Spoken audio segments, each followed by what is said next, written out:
Mayang dan Chika, adik Vanessa Angel, terus jadi sorotan publik.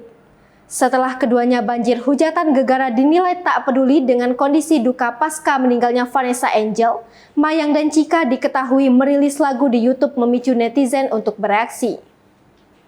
Dari sanalah awal mula Mayang dan Chika mendapatkan komentar pedas dari netizen. Bak tak peduli, kedua mantap untuk meniti karir di dunia tarik suara dengan mengemban amanah kelak mengganti peran Vanessa Angel. Apalagi sang ayah Dodi Sudrajat menjadi pembela Mayang dan Chika untuk tetap terus maju. Namun baru-baru ini beredar video Mayang dan Chika yang diramal soal karir menyanyi mereka. Usut punya usut, sang peramal menyebut jika Chika memiliki kans lebih besar di dunia tarik suara, dilansir Instagram Lambe Gossip. Sang spiritualis menyebut kalau Chika akan menjadi penerus Vanessa Angel Jumat 3 Desember 2021.